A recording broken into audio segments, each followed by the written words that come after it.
ಬಾಗ ಹಿಂಗೆ ಇಟ್ಕೊಳ್ಳಂಗೆ.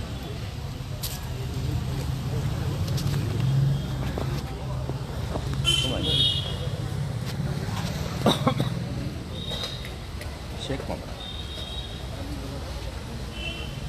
ಬನ್ನಿ ಸರ್ ಬಾ ಮಂಜು ಹಿಂದೆ ನಿಂತ್ಕೊಡ್ರಿ.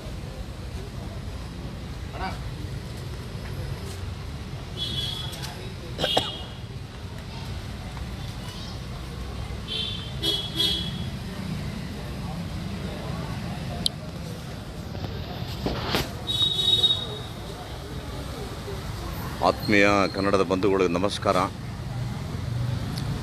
ನಾನು ಹಿಂದೆ ರಾಜ್ಯಸಭೆಯಲ್ಲಿ ನಮ್ಮ ಕನ್ನಡ ಚಿತ್ರರಂಗಕ್ಕೆ ಆಗ್ತಾಯಿದ್ದಂಥ ಅನ್ಯಾಯಗಳ ಬಗ್ಗೆ ಅಲ್ಲಿ ಪ್ರಶ್ನೆಯನ್ನು ಮಾಡಿದ್ದೆ.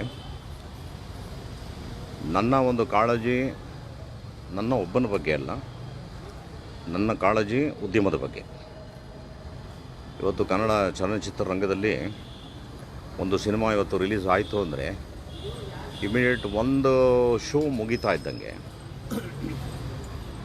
ಆ ಚಿತ್ರ ಇವತ್ತು ಆನ್ಲೈನಲ್ಲಿ ಬಿಡುಗಡೆ ಮಾಡ್ತಿದ್ದಾರೆ. ಹೇಗೆ ಆಗ್ತಿದೆ ಗೊತ್ತಿಲ್ಲ, ಎಲ್ಲರೂ ಡೌನ್ಲೋಡ್ ಮಾಡ್ತಿದ್ದಾರೆ, ನೋಡ್ತಾ ಇದ್ದಾರೆ. ಎರಡು ವಿಷಯನ ನಿಮಗೆ ಹೇಳ್ತೀನಿ.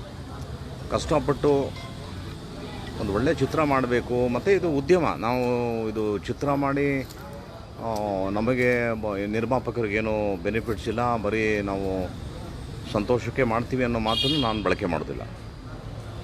ಇಟ್ಸ್ ಎ ವ್ಯಾಪಾರ. ಎಲ್ಲ ಭಾಷೆಗಳಲ್ಲೂ ವ್ಯಾಪಾರ ಇದೆ. ಇದು 80 ವರ್ಷದ ಸಿನಿಮಾ ರಂಗ, ಇಡೀ ಭಾರತೀಯ ಚಿತ್ರರಂಗ. ಒಳ್ಳೆ ಚಿತ್ರ ಮಾಡಿದ್ರೆ ಜನಕ್ಕೆ ಇಷ್ಟ ಆದರೆ ನೋಡ್ತಾರೆ, ಇಲ್ಲ ಅಂದರೆ ರಿಜೆಕ್ಟ್ ಮಾಡ್ತಾರೆ. ಇದು ಅವತ್ತಿಂದನೂ ನಾವು ನೋಡ್ಕೊಂಬಂದಿದ್ದೀವಿ. ಆದರೆ ಈಗ ನಿಮಗೆ ಪಿಕ್ಚರ್ ರಿಲೀಸ್ ಆಗಿದ ತಕ್ಷಣವೇ ಮಾರ್ನಿಂಗ್ ಶೋ ಆದಮೇಲೆ ನಿಮಗೆ ಬಿಟ್ವೀನ್ 2 ಗಂಟೆಯಿಂದ 4 ಗಂಟೆ ಒಳಗಡೆ ಇಡೀ ರಾಜ್ಯದಲ್ಲಿ ನಿಮಗೆ ಎಲ್ಲ ಮೊಬೈಲಲ್ಲೂ ಫಿಲಮ್ ಬರ್ತದೆ ಅಂದರೆ ಥಿಯೇಟ್ರಿಗೆ ಯಾರೂ ಬರೋದಿಲ್ಲ. ಯಾಕಂದರೆ ನಮ್ಮ ಕೈನಲ್ಲೇ ಮೊಬೈಲಲ್ಲೇ ನಾವು ನೋಡ್ಕೋತೀವಿ ಅನ್ನೋ ಸಿಸ್ಟಮ್ ಇದೆ. ನೋಡೋರ್ಗೆ ಅನ್ನಿಸ್ಬೋದು ನಮ್ಮ ಮೊಬೈಲಲ್ಲಿ ಬರ್ತಾಯಿದೆ, ನಾನು ನೋಡ್ತಾಯಿದ್ದೀನಿ. ಆದರೆ ಇದು ಎಂಥ ದೊಡ್ಡ ಕ್ರೈಮ್ ಅಂದರೆ, ಈಗ ಸಾಮಾನ್ಯವಾಗಿ ಒಂದು ಸಣ್ಣ ಕಳ್ತನ ಯಾರಾದರೂ ಮಾಡಿದ್ರು ಅಂದರೆ ಅವನಿಗೆ IPC ಸೆಕ್ಷನ್ನು, ಯಾವುದೋ ಒಂದು ಕಾನೂನು, ಅವನಿಗೊಂದು ಜೈಲು ಅಂತ ಇರುತ್ತೆ. ಒಂದು ಆಕ್ಸಿಡೆಂಟ್ ಆದರೆ ಒಂದು ಕೇಸ್ ಇರುತ್ತೆ, ಒಂದು ಬ್ಯಾಂಕ್ ದರೋಡೆಗೆ ಒಂದು ಕೇಸ್ ಇರುತ್ತೆ, ಕೊಲೆಗೆ ಒಂದು ಕೇಸ್ ಇರುತ್ತೆ. ಆದರೆ ಇವತ್ತು ಆನ್ಲೈನಲ್ಲಿ ಒಬ್ಬ ನಿರ್ಮಾಪಕ ಹಾರ್ವೆಸ್ಟ್ ಮಾಡಿದಂಥ ಪಿಕ್ಚರು, ಅಥವಾ ಒಬ್ಬನಿಗೆ ಗೊತ್ತು ಎಲ್ಲೆಲ್ಲಿಂದ ದುಡ್ಡು ತಂದಿರ್ತಾನೆ, ಹೇಗೆ ತಂದಿರ್ತಾನೆ, ಅವನು ಹೇಗೆ ಸಿನಿಮಾ ಮಾಡ್ತಾನೆ, ಎಷ್ಟು ಕಷ್ಟಪಟ್ಟಿರ್ತಾನೆ, ಎಷ್ಟು ಬಡ್ಡಿ ಕಟ್ಟಿರ್ತಾನೆ. ಒಂದು ಹೆಮ್ಮೆನೂ ಇರುತ್ತೆ, ನಾನೊಂದು ಕನ್ನಡ ಸಿನಿಮಾ ಮಾಡಿದೆ ಅನ್ನೋ ಒಂದು ಹೆಮ್ಮೆ ಇರುತ್ತೆ. ಜೊತೆಗೆ ಅದರಿಂದ ನಾನು ಹಾಕಿದ ದುಡ್ಡಲ್ಲಿ ನನಗೇನೋ ಬರುತ್ತೆ ಅನ್ನೋ ಒಂದು ನಂಬಿಕೆಯೂ ಕೂಡ ಇರುತ್ತೆ. ಇವತ್ತು ಈ ಸಿನಿಮಾವನ್ನು ಕಳ್ತನ ಮಾಡೋದಿದೆಯಲ್ಲ, ಅದು ನನ್ನ ಪ್ರಕಾರ ಒಂದು ಕೊಲೆಗೆ ಸಮಾನ. ಒಬ್ಬ ನಿರ್ಮಾಪಕನ ಕೊಲೆ ಮಾಡಿದ್ರೆ ಹೇಗಿರುತ್ತೆ, ಮಾಮೂಲು ಕೊಲೆ ಮಾಡಿದವನಿಗೆ ಏನಿರುತ್ತೆ ಅಷ್ಟೇ ಒಂದು ಮಹಾನ್ ತಪ್ಪಾಗುತ್ತೆ.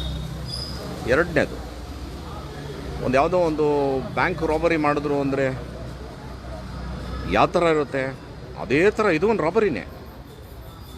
ಮಿನಿಮಮ್ ಒಂದು ಸಿನಿಮಾ ಮಾಡೋದಕ್ಕೆ ಇವತ್ತು not less than 5 to 10 crores average picture. ದೊಡ್ಡ ಪಿಕ್ಚರ್ ಅಂದರೆ 50 ಕೋಟಿ, 100 ಕೋಟಿ, 200 ಕೋಟಿ.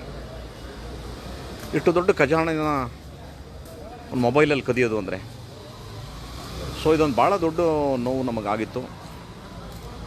ಹಾಗಾಗಿ ಈ ವಿಷಯನ ನಮಗೆ ಯಾಕೆ ಅಂತ ಸುಮ್ಮನಿದ್ರೆ ಭಾಳ ಕಷ್ಟವಾಗ್ತದೆ ಅನ್ನೋ ಒಂದೇ ಒಂದು ನಿಟ್ಟಿನಲ್ಲಿ ನಮ್ಮ ನಿರ್ಮಾಪಕರು ನನ್ನ ಭಾಳ ಆತ್ಮೀಯರು ಕೋಣ ಅಂತ ಒಂದು ಪಿಕ್ಚರ್ ಮಾಡಿದ್ರು.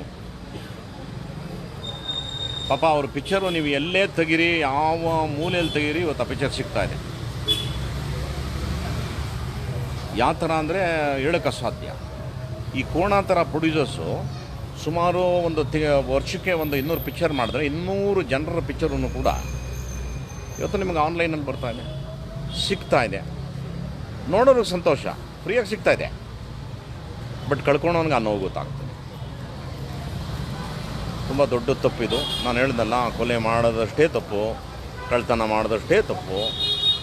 ಇವಾಗ ಇದಕ್ಕೆ ಪರಿಹಾರ ಹೆಂಗೆ ಅಂದರೆ, ನಾನು personally I thank my dearest friend. ಇವ್ರಿಗೆ ಸ್ವಲ್ಪ ಇಂಟರ್ನೆಟ್ನಲ್ಲಿ ತುಂಬ ನಾಲೆಜ್ ಇದೆ, ಹೆಂಗೆ ಆಪ್ರೇಟ್ ಮಾಡೋದು ಅಂತ ಗೊತ್ತಿದೆ.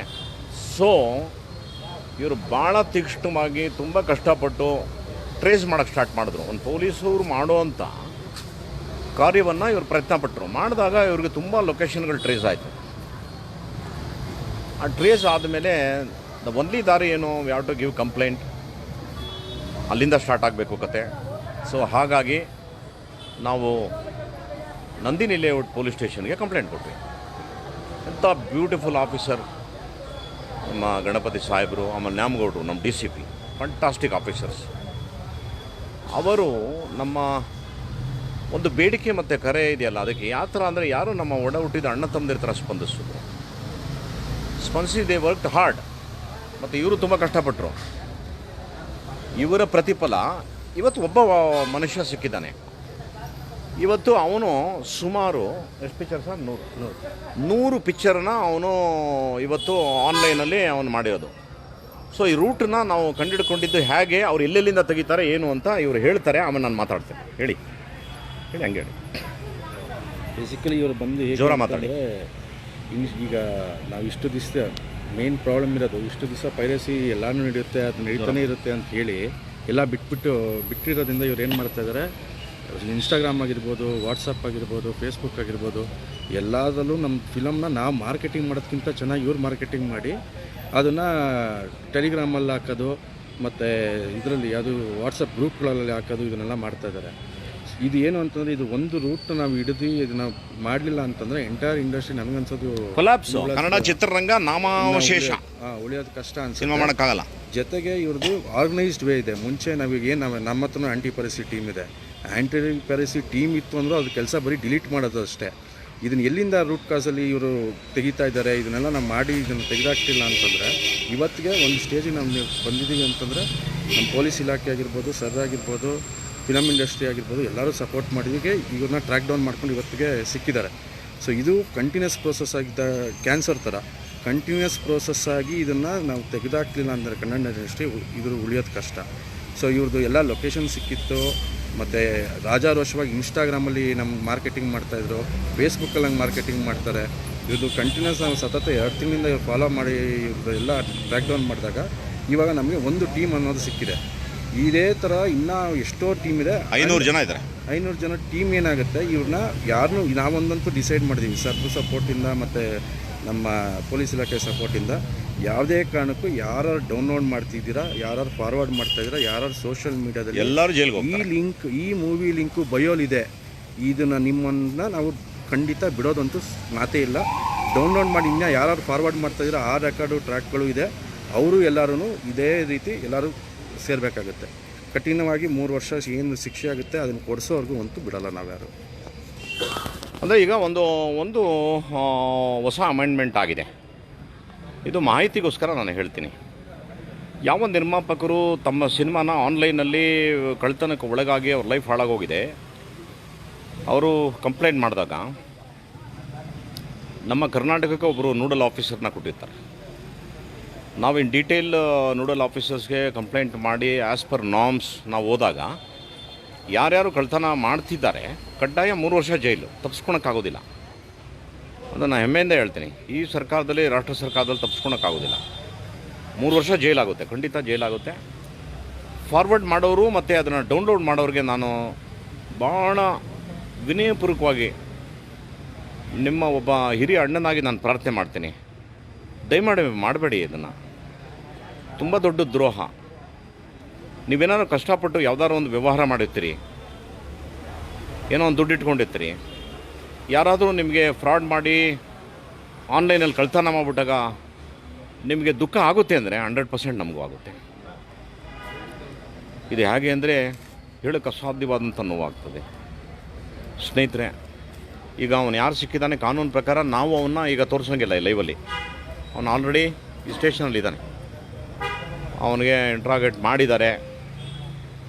ನೀವು ನಂಬಲ್ಲ, ಅವನ ಅಕೌಂಟಲ್ಲಿ ಎಷ್ಟಿತ್ತು ಸರ್ ಡಾಲರ್ಸಲ್ಲಿ ದುಡ್ಡು?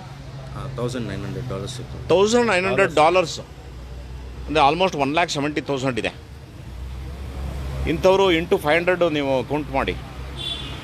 ಈ ಥರ ಎಲ್ಲ ಕಳ್ತನ ಮಾಡಿದವ್ರು ಎಲ್ಲರೂ ಕೂಡ ಆನ್ಲೈನಲ್ಲಿ ಡೌನ್ಲೋಡ್ ಮಾಡಿಬಿಟ್ಟು ಎಲ್ಲರಿಗೂ ಬಿಟ್ಟು ಸಿನಿಮಾನ ತೋರಿಸ್ಬಿಟ್ಟು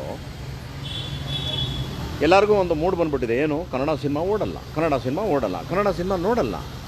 ಅದು ಹೆಂಗೆ ನೋಡ್ತಾರೆ? ನಿಮ್ಮ ಪಿಕ್ಚರ್ ಚೆನ್ನಾಗಿಲ್ಲ. ಹಾಂ, ಅವನ ಅಕೌಂಟಲ್ಲಿ ಸಿನಿಮಾ ರಿವ್ಯೂ ಮಾಡೋಕ್ಕೂ ಒಂದು ಅಕೌಂಟ್ ಇದೆ. ಹಾಂ, ಸಿನಿಮಾ ರಿವ್ಯೂ ಮಾಡೋ ಅಕೌಂಟ್ ಇಟ್ಟಿದ್ದಾನಂತೆ ಅವನು. ಸಿನಿಮಾ ಚೆನ್ನಾಗಿದೆ ಇಲ್ಲ ಅಂತ ಅವನು ದುಡ್ಡು ಕೊಟ್ಟರೆ ಅದನ್ನು ಹೇಳ್ತಾನಂತ ಅವನು. ಸೊ ಹೀಗೆ ಹೇಳಿ ಹೇಳಿ ಇವತ್ತೆಲ್ಲ ಯಾರು ನೋಡ್ರಿ, ಹೊರ ರಾಜ್ಯದವ್ರು ಯಾರೂ ಬಂದಿಲ್ಲ, ಎಲ್ಲ ನಮ್ಮ ಕನ್ನಡದ ಮಕ್ಕಳೇ. ಈಗ ಅವ್ನು ಸಿಕ್ಕಾಕೊಂಡಿರೋನು ಬಂದು ಈಗ ಇಂಜಿನಿಯರಿಂಗ್ ಸ್ಟೂಡೆಂಟ್ ಅವನು. ಹಾಂ, ಮೆಕ್ಯಾನಿಕಲ್ ಸೆಕೆಂಡ್ ಇಯರ್ ಮಾಡ್ತಿರೋ ಹುಡುಗ ಅವನು ಇಂಥ ವಿದ್ಯಾವಂತರೇ ಇವತ್ತು ಇಂಥ ಒಂದು ಕೆಟ್ಟ ಚಾಳಿಗಳಿಗೆ ಹಿಡಿದುಬಿಟ್ರೆ ಹೆಂಗೆ ಆಗ್ತದಪ್ಪ? ಸುಮ್ಮನೆ ನೀವೆಲ್ಲ ನನಗೆ ತುಂಬ ದುಃಖ ಆಗೋದೇನು, ಪಾಪ ಸಿನಿಮಾ ಮಾಡಿಬಿಟ್ಟು ಯಾರೋ ಇತ್ತೀಚೆಗೆ ಒಬ್ಬ ನಟ ಹತ್ತಿದ್ದು ನೋಡಿ ನಂಗೆ ಭಾಳ ಬೇಜಾರಾಯ್ತು. ಎಂಥ ಒಂದು ದೌರ್ಭಾಗ್ಯ ದಿನ ನೋಡ್ತಾ ಇದ್ದೀವಿ ನಾವು. ಈ ಥರ ಸಿನಿಮಾ ಮಾಡಿ ಹೇಳುವಂಥ ಪರಿಸ್ಥಿತಿ ಬಂದ್ಬಿಡ್ತಲ್ಲ. ಹಾಗಾಗಿ ಐ ಪ್ರಾಮಿಸ್ಡ್ ಎವ್ರಿ ಒನ್, ಇದೆಲ್ಲ ಸರಿ ಹೋಗೋವರೆಗೂ ನನ್ನನ್ನು ಯಾರೂ ಕರಿಬೇಡಿ, ನನಗಿಷ್ಟನೇ ಇಲ್ಲ ಅನ್ನೋ ಒಂದು ಮಾತನ್ನು ಹೇಳ್ಬಿಟ್ಟಿದ್ದೀನಿ. I am not working. ತುಂಬ ಬೇಜಾರಾಗಿದೆ ಮನಸ್ಸಿಗೆ. ನನ್ನಂತೆ ಅನೇಕರಿಗೆ ಇವತ್ತು ಯಾವ ಮಟ್ಟಕ್ಕೆ ರಾಕ್ಲೈನ್ ಅಂತ ಒಬ್ಬ ದೊಡ್ಡ ಪ್ರೊಡ್ಯೂಸರ್ ಏನು ಹೇಳ್ತಾರೆ ಗೊತ್ತಾ? ಇವತ್ತು ಸಿನಿಮಾ ಮಾಡಿಲ್ಲ ಅಂದರೆ ಅದೇ ನಮ್ಮ ಲಾಭ ಅಂತ ಹೇಳ್ತಾರೆ. ಈ ಥರ ಆಗಿದೆ ಇವತ್ತೆಲ್ಲ. ಅಮಾಯಕರುಗಳು ಎಲ್ಲ ಬಂದು ಮಾಡಿ ಸಿಕ್ಕಾಕೊಂಡು ಈ ಥರ ಆಗ್ತಿದೆ. ಹಾಗಾಗಿ ನಮಗೆ ಬೇರೆ ನಮ್ಮ ತಂದೆ ತಾಯಿಗಿನ್ನ ನೀವು ಶ್ರೇಷ್ಠ. ನಾನು ಹೇಳ್ತೀನಿ ಕೇಳಿ, ನಿಮಗೆ ನನ್ನ ಗುಣ ಗೊತ್ತು, ನಾನು ಯಾವ ರೀತಿ ನೇರವಾಗಿ ಮಾತಾಡ್ತೀನಿ ಗೊತ್ತು. ನಾನು ಸತ್ಯ ಇದ್ದರೆ ಮಾತ್ರ ಬರ್ತೀನಿ, ಇಲ್ಲೇ ಅಂದರೆ ನಾನು ಬರೋದಿಲ್ಲ. ನನ್ನದೇ ಬೇರೆ ಲೈಫು ನಂದು. ನನಗೆ ತುಂಬ ನೋವಾಗಿದೆ. ಯಾಕಂದರೆ ಒಂದಲ್ಲ ಎರಡಲ್ಲ 40 ವರ್ಷ ನಾನು ಸಿನಿಮಾ ರಂಗದಲ್ಲಿ ಅನ್ನ ತಿಂದಂಥ ಮನುಷ್ಯ ನಾನು. ಹಾಗಾಗಿ ಅವನ ಮುಖನ ತೋರಿಸ್ಬಾರ್ದಂತೆ, ಅದು ಕಾನೂನು. ನಾಳೆ ಒಂದು ಮಾಧ್ಯಮದ ಮುಂದೆ ಆತನ ಕರ್ಕೊಂಬರ್ತಾರೆ. ಐ ಥಿಂಕ್ 11 ಗಂಟೆಗೆ ನಾಳೆ DCP ನಾರ್ತ್ ಅವರು ನ್ಯಾಮಗೌಡರು ಅವರ ಆಫೀಸಲ್ಲಿ ಅವನನ್ನು ಕರ್ಕೊಂಬರ್ತಾರೆ. ಈ ಥರ ಸುಮಾರು 400ರಿಂದ 500 ಜನ ಈಗ ಆನ್ಲೈನಲ್ಲಿ ರೆಡಿ ಇದ್ದಾರೆ. ನನ್ನ ಬ್ರದರ್ಸ್ಗಳಿಗೂ ಹೇಳ್ತಾ ಇದ್ದೀನಿ, ಬಿ ಕೇರ್ಫುಲ್, ವಿಲ್ ಕಮ್. ನಾವು ಟ್ರೇಸ್ ಮಾಡ್ತೀವಿ. ತುಂಬ ಕಷ್ಟ ಇದೆ. ನಾವು ಇಲ್ಲೇನಾಗಿದೆ, ಇದು ಅಭ್ಯಾಸ ಆಗೋಗ್ಬಿಟ್ಟಿದೆ. ಹೋಗಲಿ ಬಿಡಿ ಏನೋ ಆಗಿದೆ, ಏನೋ ಮಾಡ್ತಾರಂತೆ ನೋಡ್ತಾರಂತೆ ಅಂತ ನಾವು ಯಾವ ಮಟ್ಟಕ್ಕೆ ಇದ್ದೀವಿ ಅಂದರೆ ಕಡೇ ಮನುಷ್ಯನವ್ರಿಗೂ ಹೋಗೋಣ, ನನಗೂ ಬೇಜಾರಾಗಿದೆ, ಅಟ್ಲೀಸ್ಟ್ ಈ ಥರ ಆದರೂ ಒಂದು ಸಣ್ಣ ಸೇವೆ ಮಾಡೋಣ ನಮ್ಮ ನಿರ್ಮಾಪಕರಿಗೆ ಅಂತ ಟ್ರೈ ಮಾಡಿ ಲೆವೆಲ್ ಬೆಸ್ಟ್.